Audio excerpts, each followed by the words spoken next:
Un acto educativo en una persona. Un acto educativo fue capaz de transformar el mundo. Un acto educativo fue capaz de transformar el mundo, señores. Es clave, clave, clave transformar el mundo donde vivimos. Clave, emocionante, divertidísimo. Y si no podemos transformar el mundo, al menos el mundo personal. Al menos el mundo transformar el mundo personal. Y hacia eso es que va dirigido todo esto que yo les cuento. Pues señores, la era agrícola se acabó. Y con todos estos descubrimientos, Watson inventa la máquina de vapor y crearon la era industrial. Los americanos ya habían abierto Estados Unidos y crearon la era industrial.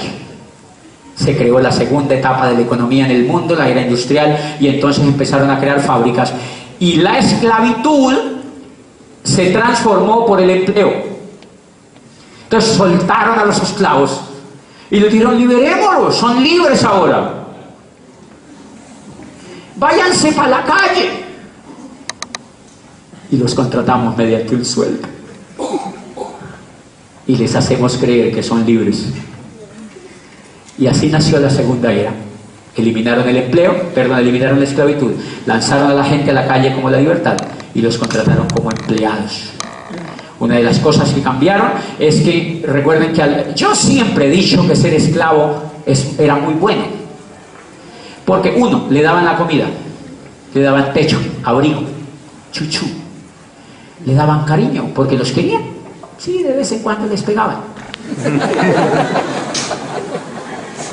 Pero tenían todo. Ahora miren lo que le dijeron a la gente en la era industrial: se largan a la calle, los contratamos mediante un sueldo y ustedes se lo gastan en la economía de nosotros. Se crearon el dinero, inventaron el dólar para gobernar la economía. Ellos imprimen el dólar en una máquina, hacen creer que el dólar es oficial, y uno dice: ay, hay dólar falso, el dólar bueno. No, el bueno. Falsifican dólares.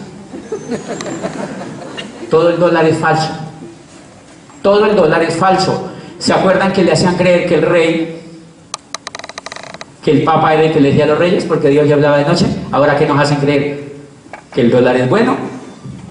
Nos hacen creer que el dólar tiene respaldo en la economía y que solamente la Reserva Federal tiene derecho a imprimirlo. Entonces los políticos endeudan el país en dólares falsos, y el país endeuda a los ciudadanos con dólares falsos. Pregunta: ¿por qué la gente no se rebela?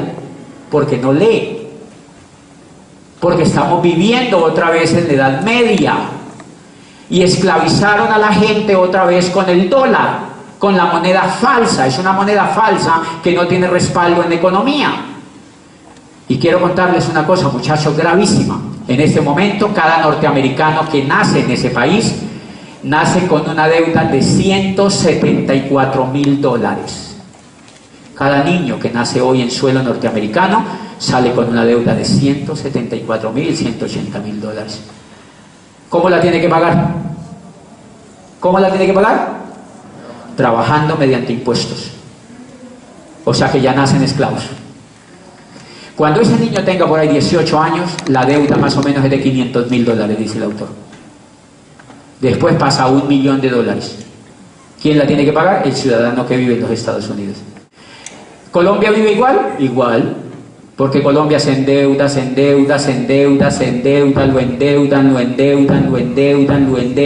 lo endeudan, se hacen amigos del Fondo Monetario Internacional, lo endeudan. ¿Y quiénes tienen que pagar eso? Los que vivimos en Colombia. ¿Cómo lo tenemos que pagar? Mediante impuestos. ¿Cuándo se acaba eso? Cuando haya una revolución. ¿Cuándo se acaba eso? Cuando haya una revolución. Pero yo prefiero no hacer ninguna otra revolución, porque yo sé, yo no soy capaz de hacer una revolución tan grande. Yo hice una personal. Me gustó más. ¿Qué tal el ejemplo? Me dijeron, yo conocí una oportunidad y me dijeron: si los dólares que imprimen son falsos, no se queje, apréndaselos a ganar. Y yo dije: ¿cómo así? Me dijeron: sí, todo el problema es que usted no se los ha aprendido a ganar. Problema educativo.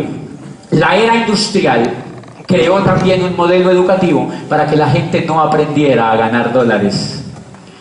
Crearon un modelo educativo para que los niños fueran lo menos creativos posibles.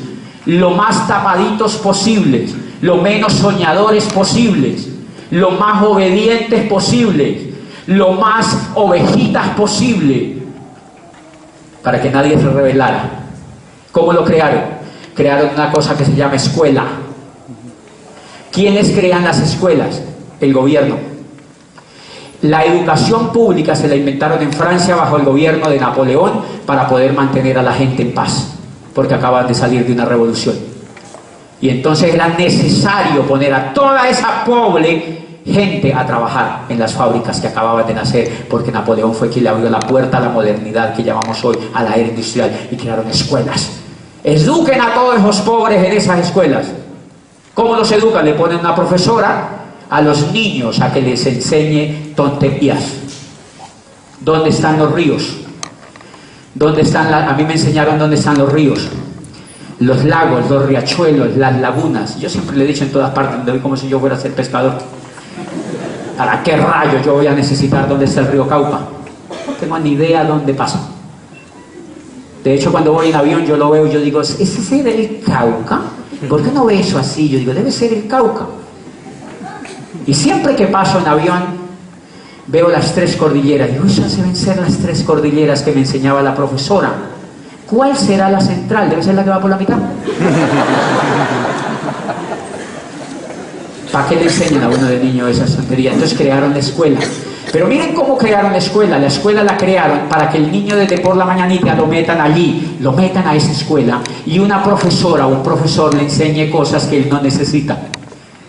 ¿Qué es lo que buscan con ese niño? Obediencia, obediencia, obediencia, obediencia, obediencia. Pregunta, ¿usted se podía rebelar en la escuela?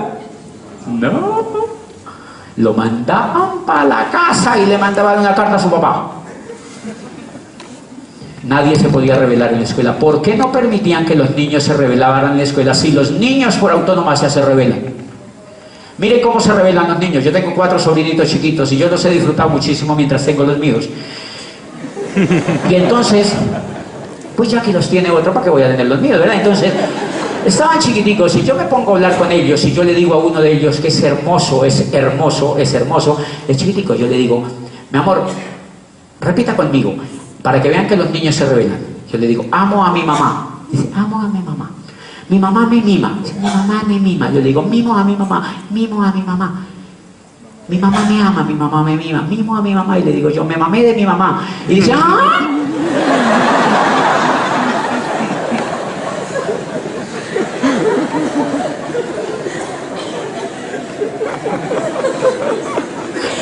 ¡Ay, qué lindo! Me mamé de mi mamá. Los niños se rebelan, señores, desde chiquitico el desgraciado. Era su tío. Los niños se rebelan. ¿Por qué les enseñaron a que no se rebelen? Porque es mal negocio para la era industrial si usted se revela. Imagínate un cajero rebelado. Perdona, imagínese un cajero de la vivienda rebelado. Imagínate un gerente de una sucursal de un banco pensando. Es un crimen para un banco, es un problema el berraco para un banco que el cajero piense y que el gerente piense. Porque los bancos prestan plata de la nada. Hello. Los bancos, cuando la señora va a hacer un préstamo, lo que crean es un número digital. Ellos no tienen el dinero y la ponen a trabajar a ella a pagar un préstamo que ellos no tienen. Los bancos es la mayor estafa en la sociedad moderna. Los bancos prestan plata que ellos no tienen ni tendrán. Es un número ficticio que te hacen aparecer en la cuenta y te esclavizan por 30 años, por 20 años, por 10 años, por 5 años. Ellos pueden prestar 100 veces lo que tú metes en ahorros. O sea que prestan plata que no tienen. O sea que un gerente que piense es muy peligroso. Por eso los mandan a la Javeriana, por eso los mandan al ICESI, por eso los mandan a las universidades, porque, perdónenme con todo respeto, y yo les digo con todo el cariño y respeto, yo fui rector de una universidad durante 9 años. En las universidades no se piensa. en las universidades no se piensa, porque el régimen de las universidades y de la educación tradicional es que es prohibido pensar, porque si se piensa, se ataca el régimen. Y cuando hablo de régimen, no es del régimen político, es del statu quo de la sociedad. Por eso ustedes no han notado que siempre que educaron a este muchachito, que le hacían repetir, repita. Yo entro a la facultad de Derecho, un tipo se para allá a explicarme, dice que el Código Civil, y copia lo que está en el código. Y yo me empiezo a revelar y digo, profesor, ¿por qué me hace copiar lo que está en el código? Luego ya no está en el código copiado. ¿Para qué rayos lo voy a repetir yo otra vez lo que usted? ¿Para qué lo copia usted? Yo vuelvo y lo copio. Y yo vuelvo y se lo repito. Profesor, ¿qué pasa en ese coco suyo? No. No se puede revelar, desgraciado. Y menos si usted es huilense. Tipo recién llegaba, ya me voy a revelar. Yo me empezaba a revelar, profesor, pero ¿para qué me pone a copiar? Miren los terribles idiotas. Estos, cuando llegábamos al examen de Derecho Laboral, escondan todo. El profesor se paraba así, escondan todo. Silencio sepulcral. Escondan todo. Está copiando. 1, 0. Yo, es increíble la estupidez de la educación. Cuando uno sale de la universidad, todo es copiado. Todo es copiado, porque si yo soy abogado, litigante y soy amigo de la doctora que es fiscal, adivine dónde voy. ¿Usted no sabe una jurisprudencia que gane este caso? Ella que me dice, sí, pero me gasta un helado. Y ya está. Y yo copio la jurisprudencia. Todo está en Google, nuestro gran amigo. Y entonces la universidad es tan estúpida que no deja a los niños copiar. No deja a los niños el colegio copiar. El jardín no deja copiar a los niños y los educan con miedo, con terror, para que ellos no piensen ni desobedezcan. Los sacan de las clases si ellos piensan y desobedecen. Y entonces crían a un niño estúpido, un niño que no piensa, y entonces ese niño, pero es más grave aún todavía lo que está haciendo la educación. ¿Por qué era buena ese tipo de educación? Porque el niño saliera a buscar empleo. ¿Cómo encontraba? Dios lo bendiga. El problema es que hoy pierde el tiempo porque ya no encuentra empleo. El muchachito sale de la universidad y llega donde el papá y le dice, papi, ¿no hay nada? Pues no hay nada, señores, porque la era industrial se acabó. Pero lo terrible que hace la educación es que saca un niño sin creatividad, saca un muchacho sin creatividad, saca un muchacho sin iniciativa, saca un muchacho sin emprendimiento, saca un muchacho que no es capaz de usar el coco, saca a un muchacho a vivir en un país brillante como Colombia, pero no es capaz de transformarlo, porque no ha sido educado para transformar ese país. Son 5 años repitiendo tonterías y teorías tan absurdas como esto que les voy a contar. El conocimiento en el mundo se reforma cada 6 meses en este momento. Cada 6 meses cambia totalmente el conocimiento, y una carrera en la Javeriana dura 5 años. O sea que cuando uno egresa como 20 veces desactualizado. O sea, tiene uno que rehabilitarse después. Uno sale desactualizado a la enésima potencia y le entregan un cartón. Abogado. Son tan absurdas las universidades que en este momento están montando carreras de ingeniería industrial. Y la era industrial se acabó hace 15 o 20 años. Ya no vivimos en la era industrial, y hay gente en estos momentos estudiando ingeniería industrial. Increíble. Esos muchachos, yo siempre he dicho una teoría que yo digo, ellos, claro, cuando salen de la universidad, ellos les ponen un cono y se lo ponen en la cabeza. No coordinan nada. Ellos no entienden el mundo, les ponen un cono y ¡pum!, se los ponen en la cabeza.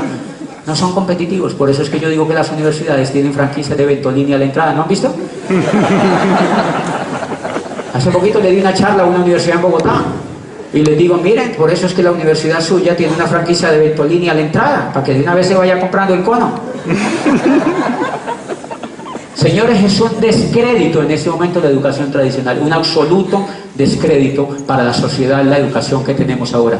No sirve, no es competitiva, se pierde el tiempo.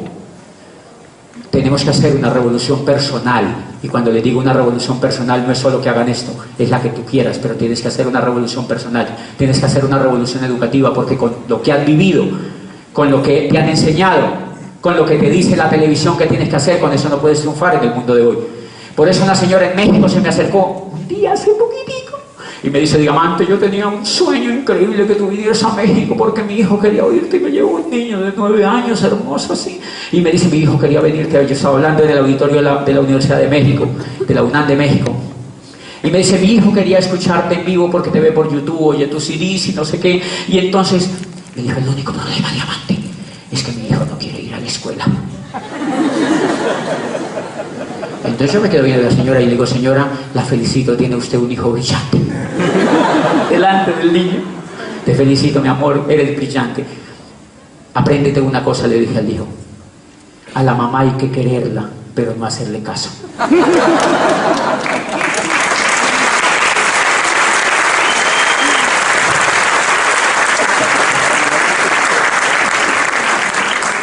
Los padres, por supuesto, están en crisis. Los padres son los que más están haciendo el ridículo hoy en día. Tienen que asumirlo. Por favor, no hagan más el ridículo con los hijos. Quédense callados. Tranquilos que los hijos van a encontrar rumbo, señores. El mundo que estamos viviendo en este momento es el mundo más apoteósico y lleno de oportunidades. Los niños, veo niños increíbles hoy en día. Vehementemente increíble buscando nuevas oportunidades. Señores, en este momento cada segundo se está haciendo un millonario en el mundo en internet, y uno dice que metido en la universidad, muy carombolo, gente muy despistada. Estamos despistados, señores. Y si me dicen que se lo sostenga alguien, yo esto no se lo sostengo a nadie. Pero es verdad. Una de las cosas que hice en la pequeña revolución que hice fue que me aburrí de ser rector de la universidad donde estaba por esos motivos. Claro que ya me iban a echar. Y me salí. Y nunca quise volver a aceptar un puesto en educación porque me parecía un adefesio, un engaño a la sociedad. Me parecía un terrible abuso con los jóvenes hacer ese tipo de cosas. Y yo felicito a los jovencitos que hay aquí sentados hoy en día, que entraron a este programa educativo, universitarios jóvenes que hicieron su carrera, que se dieron cuenta de la estafa social que fue su carrera, muchachitos que no han salido del colegio. Párense los que no han salido del colegio que están aquí. Yo sé que hay muchachitos de colegios que están aquí. Okay. Miren los chiquiticos, miren. No le hagan caso a sus papás. Digan que yo soy. No hagan caso a sus papás, no le hagan caso a sus papás. Quiéranlos. Démosles un aplauso apoteósico a estos niños. Démosles un aplauso apoteósico a estos niños.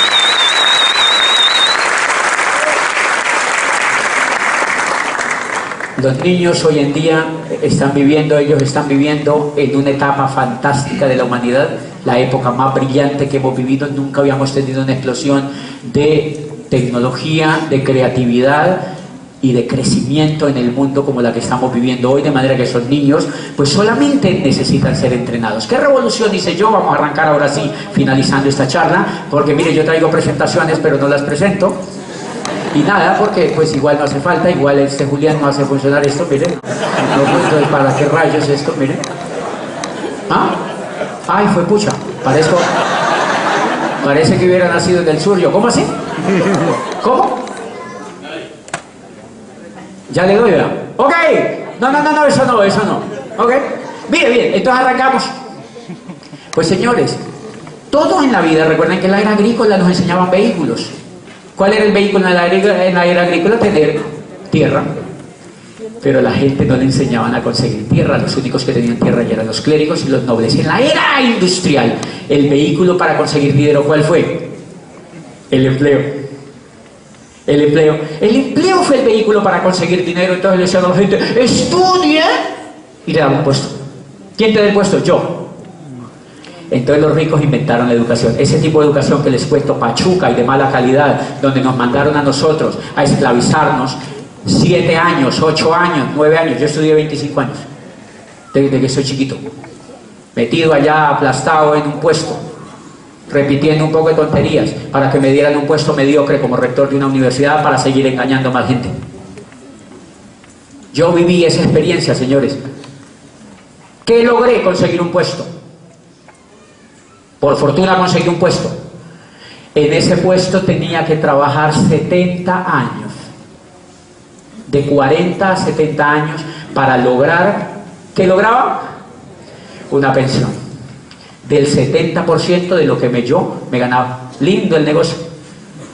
Lindo el negocio. Imagínate el triunfo para un profesional. Estudia ingeniería industrial en la Ponti para que te den un puesto, para que trabajes 40 años y después la recompensa es que te ganas el 70% de lo que te ganabas cuando trabajabas si te dejamos jubilar.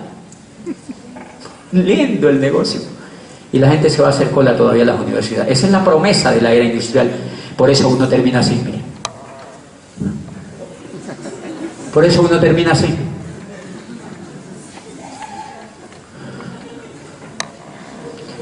Claro, eso se llama vehículo. Eso se llama vehículo. Eso se llama vehículo. Entonces el vehículo en la era industrial que nos enseñaron a usar se llamaba empleo. Y ese empleo, imagínense, vamos a hacernos una imaginación rapidita en este momento. Imagínense, ¿cómo es su nombre? Que Andrés, tienes el mismo nombre de la pelota. Ok. Imagínate que Andrés viviera en un pueblo del sur del Cauca, en la bota caucana, lejísimos, en una montaña, y vive en un pueblo de 1000 habitantes, un caserío, 500 habitantes. Y lo único que tú haces, tú vives muy retirado de ese caserío, cuando tú bajas al pueblo, tú bajas a comprar lo que necesitas en una bicicleta por una pequeña carreterita que hay. Entras a comprar el pan y lo que tú necesitas en una pequeña bicicleta. De pronto te dicen que hay una ciudad que se llama Cali, que tiene luces y que viven 3 millones de habitantes y que tiene Juanchito y todas estas cosas lindas que tiene Cali. Y tú te quieres venir para Cali. ¿En qué te dan ganas de venirte? En una bicicleta. ¿Por qué te dan ganas de venirte en una bicicleta? Porque es lo único que el coco conoce. Es lo único que el coco conoce. En la era industrial, a la mayoría, a la masa, le da ganas de hacer una carrera. ¿Por qué? Porque es lo único que conoce. Los más osados le dan ganas de montarse un negocio propio. Esa es otra bicicleta. Los empleados tienen esa bicicleta, pedalean y pedalean y pedalean y no llegan a ningún lado. Eso estaba yo era empleado, yo no le podía llegar a ningún lado porque el empleo es un vehículo que no te deja avanzar. Los únicos que avanzan en esa industria son los ricos, los dueños de las empresas. Los demás no llegan a ningún lado porque el vehículo no está hecho para avanzar. Pues bien, el segundo vehículo que la gente usa es cuando Andrés se revela y dice, no, yo voy a montar una empresa propia. Estudió en la Ponti, hizo a montar una empresa propia. Entonces monta una empresa para competirle a los ricos. En la era industrial, entonces él dice, yo quiero ser como McDonald's. Voy a montar una franquicia.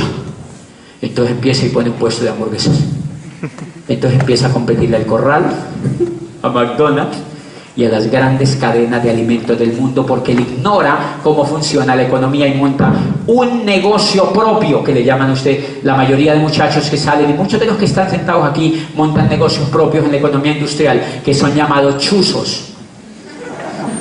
¿Por qué son llamados chuzos? Porque realmente no son empresas, son chuzos. Porque una empresa es un negocio que tenga mínimo 500 empleados. O sea que a uno lo educan es para montar un chuzo. ¿Por qué es un chuzo? Porque lo chuza la DIAN. Lo chuza Industria y Comercio. Lo chuzan los empleados, lo chuzan los proveedores, lo chuzan los chinos. Lo chuzan. Entonces, ¿qué tiene uno? Es un chuzo.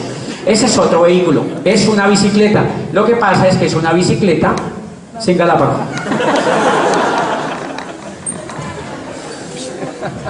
Entonces los que tienen negocios en la era industrial, negocios que dice que son propios, lo que tienen es un chuzo, es una bicicleta sin galápago. No por lo que se imaginen. No. No es por lo que se están imaginando, es porque no se pueden sentar. Ustedes tienen que pedalear parados. Por eso los que tienen negocios propios, peluquerías, talabarterías, droguerías, carnicerías, todas esas cosas, ellos pedalean parados porque ellos primero le tienen que pagar a sus empleados y después queda para ellos algo. Eso es ignorancia en la economía. ¿Por qué tienen ese tipo de negocios? Porque no saben dónde va la bolita de la economía. No han leído libros, no tienen entrenadores, no saben para dónde va la economía. Por eso, señores, si aquí hay invitados que tienen chuzos, bienvenidos. Ustedes están al porta de conocer un modelo empresarial que es la oportunidad de tener una empresa propia, no en la era industrial, sino en la era de la información. Señores, pues miren que esta era la información que yo tenía. Yo tenía dos opciones: o montarme en la misma bicicleta que yo tenía, que era el empleo, o pasar a esta bicicleta. Esta no me gusta. Qué susto. Esta bicicleta no me gusta. Entonces, ¿qué tuve que hacer? Pues yo conocí este negocio y lo que tuve que hacer fue una revolución. Una revolución. Llegaron libros a mi cabeza, llevaron CDs, me invitaron a un seminario como estos, fui a una convención y empecé a conocer gente rica que hacía esto y que tenía una empresa en la nueva economía, en internet, y yo me empecé a dejar permear e empecé a hacer una pequeña revolución. ¿Cómo se hace esa pequeña revolución? Se hace con educación, se hace con información, se hace con libros. El 9 y 10 de marzo va a haber una conferencia en Cali, va a haber una convención en Cali regional, donde vienen profesores de España, de Estados Unidos, y viene uno de los 5 más grandes e impactantes del neuromarketing en el mundo. Se llama Jürgen Klein. Viene Jürgen Klein, viene Miguel y Pilar Aguado, que eran gerentes de la General Motors en España, y viene Pepe y Lady Cohen de Miami, inmigrantes que llegaron en una balsa a Miami y conocieron esta oportunidad y hoy son prósperos en la nueva economía porque conocieron. Esos son los profesores que vamos a tener en esa convención el 9 y 10 de marzo, y eso es lo que ayuda a hacer la pequeña revolución. Pues les voy a contar la revolución que yo... Miren lo que pasa si uno no se educa. Miren todos los vehículos que les he mostrado anteriormente a lo que nos lleva. Apaguen las luces de atrás, por favor, de donde están los muñecos. Eso, miren a dónde nos lleva, señores, si nosotros no nos educamos. Si nosotros permitimos que los niños sigan persiguiendo el empleo o que se eduquen para montar un chuzo, miren lo que terminan. Porque el sistema monetario que creó la era industrial está hecho para educar a la gente para que sea esclava. La forma como esclavizan a la gente hoy en día es mediante tarjetas de crédito, préstamos en los bancos, es mediante casas fiadas. Por eso ustedes no han visto que los pobres son los que más televisores tienen. Vaya a un sector pobre y verá qué es lo que tiene. Plasma, porque en el plasma lo educan. Entre más televisión usted vea, más pobre se vuelve. Porque el televisor se lo inventó la era industrial para educar a los pobres, para educar la gran masa de pobres, para educarlos de la siguiente manera. Yo empecé a observar eso. A mí me pagaban el sueldo, y yo iba al supermercado y me faltaba dinero. ¿A alguien le ha pasado eso? ¿Me faltaba dinero?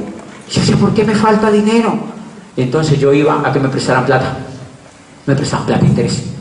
Y después me aburrí de pedir plata prestada de interés, entonces saqué una tarjeta de crédito. Yo decía, ¿pero por qué me falta plata? Yo iba a ver televisión, yo era abogado. Salía de trabajar, me iba a ver televisión, y yo veía televisión, y la televisión me decía, ¿te falta plata? Tranquilo, tenemos Visa, Mastercard y American Express. Y yo dije, ¿en serio? Sí, aquí tenemos, coja suma. Y yo pasé una para acá. Entonces ya trabajaba para la universidad, que era de unos ricos. Y ahora ya trabajaba para los dueños de una tarjeta de crédito. Por la noche iba a ver, se dan cuenta que no necesariamente los que son profesionales son iguales, unos iguales de rombolo al resto de la población, porque uno no tiene educación financiera, señor. Los economistas se la pasan viendo televisión. Miren a ver un economista que no es endeudado. Busque un amigo que sea economista y dígale, ¿usted tiene deudas? Sí, esto ya es el cuello, dígale. Lo agarraron también. Señores, eso se llama método de esclavitud de la era industrial. Entonces yo salía y veía la televisión y ya tenía la tarjeta de crédito. Y de pronto yo soy rector de una universidad, tengo 27 años, así pipí, fifi, todo el cuento. No tenía carro. Yo no tengo carro. Un rector andando sin carro. El televisor me dice, tranquilo, se lo fiamos. Yo, sí, tenemos un Renault, acaba de salir el Renault Personalité. En esta época era increíble, era como tener un Mercedes hoy en día. Entonces, agarré el carro, fiado, 5 años, pagando cuotas. Ahora trabajaba para los ricos de la universidad, para los dueños de la tarjeta de crédito y para los que me fiaron el carro. Lindo el negocio. Yo seguía viendo televisión. Yo vivía en un apartamento arrendado. ¿De quién era el apartamento? De otros ricos. Entonces ya trabajaba para los de la tarjeta de crédito, para los ricos de la universidad, para los dueños del apartamento donde yo vivía, para los dueños de la tarjeta de crédito. Y entonces yo sigo viendo televisión, la televisión me dice, tiene que tener casa propia. Televisor, no tengo plata. Te la fiamos. 30 años. Cómodas cuotas mensuales. Y yo pasé para acá y me saqué un apartamento fiado a 20 y pico de años. Yo empecé a ver y yo dije, no, pues yo tengo 30. Cuando yo termine de pagar esta casa ya no tengo ni próstata. O sea, esa es la forma como esclavizan a la gente en la era industrial. ¿Qué revolución dice? Miren la revolución que dice. Educación. Usted necesita hacer una revolución. Y usted ha entrado a un modelo educativo donde le ayudan a hacer una revolución. Mire lo que yo encontré. Me leí un libro y mire lo que decía el autor de ese libro. Creemos que el trabajo es bueno solamente si lleva al trabajador hacia la libertad, la recompensa y la esperanza. Si su trabajo no es satisfactorio en lo personal, en lo psicológico y en lo financiero, lo mejor es que lo deje lo más pronto posible y se consiga otro que sí lo sea. Y yo, ¿cómo así? ¿Qué es eso? ¿Qué es eso? Una revolución. Y yo, ¿cómo así? Y empecé a leer más el libro y mire lo que decía abajo, otro libro que me cayó al final. El mundo ha asimilado la idea de que terminó la era industrial y de que entramos en la era de la información. Los negocios como General Motors y Ford Motor Company pertenecen a la era industrial. Las franquicias son la frontera entre la era industrial y la era de la información, y los negocios de mercadeo en red son la auténtica demostración de la era industrial, de la era de la información, porque trabajan sin terrenos, sin fábricas, sin empleados, solo con información. Y yo me empezaba como a incendiar. Coño, lo mismo que dijo Enrique VIII. Yo, ¿quién hay que matar? ¿Qué hay que hacer? Y empecé, seguí leyendo y seguí leyendo, y yo seguí leyendo, y yo seguí leyendo, y miren lo que decía un profesor de Harvard. El network marketing surge hoy como el método de distribución más poderoso y el modelo de empresa más atractivo en la nueva economía. Y yo, uy, ¿qué tal que yo me hubiera montado un chuzo? ¿Qué tal que yo me hubiera montado un chuzo? El network marketing surge hoy como el método de distribución más poderoso y el modelo de empresa más atractivo en la nueva economía. Charles King, profesor de Harvard, que acaba de estar en Colombia enseñándole a muchos de los que están aquí sentados. ¿Quiénes lo vieron? Miren, invitados los que estuvieron viendo a ese profesor. Toda esta gente estuvo oyendo a ese profesor. Usted tiene que oír eso si va a la convención, porque va a tener una información potente. Y yo seguí leyendo y miren lo que dice el tipo. Ningún otro negocio requiere costos tan bajos de ingreso, prácticamente sin gastos fijos significativos. No existen préstamos, hipotecas o dolores de cabeza por problemas de personal. Es por eso que muchos profesionales encuentran un estilo de vida que no los fuerza a elegir entre la familia o una vida financiera provechosa. Y yo leía, ¿qué estaba ocurriendo en mí? Una revolución. Y miren lo que seguía leyendo. El mundo del trabajo está cambiando y nunca volverá a ser el mismo. El viejo modelo en el cual cambia 40 años de su tiempo, talento y devoción a una compañía o profesión a cambio de un ingreso seguro y reconocimiento de sus pares, ha sido destruido y no será rearmado. Entonces, ¿qué me ponía a buscar allá afuera? Si tú sigues insistiendo allá afuera y si tú sigues haciendo que tus hijos sigan haciendo lo mismo que tú, estás ignorante de lo que está en el mundo vigente hoy. Por eso es necesario que hagas una revolución. Y entonces, ¿yo me empecé a emocionar o no? Yo me empecé a emocionar y yo empecé a creer en el negocio que nosotros hacemos. Yo ganaba 0 pesos en este negocio, pero ya tenía información en mi coco y yo empecé a hacer esto. Miren, mi coco empezó a hacer gimnasia. Mi coco empezó a hacer gimnasia mental, empecé a alzar pesas. Mi coco empezó a alzar pesas y dejé de leer las tonterías de libros que leía de derecho, las cosas que no me aportaban a la riqueza personal, las cosas que no me hacían libre. Todo lo que no me hacía libre lo tiré para el traste y empecé a leer sobre esta industria, a conocer ricos de esta industria y me volví duro del coco. ¿Quiénes están endureciendo el coco en esta sala? Levanten la mano. Miren, señores invitados, prendan la luz para que vean, por favor, el auditorio, los invitados. Miren la gente que está endureciendo el coco, señores, para no dejarse explotar de la era industrial, sobre todo que ya no existe, para no se quedar rezagados en una era que se acaba de acabar. Tenemos que endurecer el coco. Y entonces uno se emociona Y cuando empieza a endurecer el coco, uno se emociona. ¿Quiénes están emocionados aquí? Levanten la mano. Miren la gente que está emocionada. Y miren lo que pasa. Pero miren el efecto que pasa. Uno se emociona increíble y uno va y le cuenta el negocio a un médico. Y uno ve un negocio fantástico. ¿Quién no va a ver un negocio fantástico así? Cuando lee todos esos libros y va a convenciones, a seminarios. Y yo veo un negocio alucinante. Y se lo cuento al médico. Yo veo el paraíso en mi negocio. Y miren lo que ve el médico.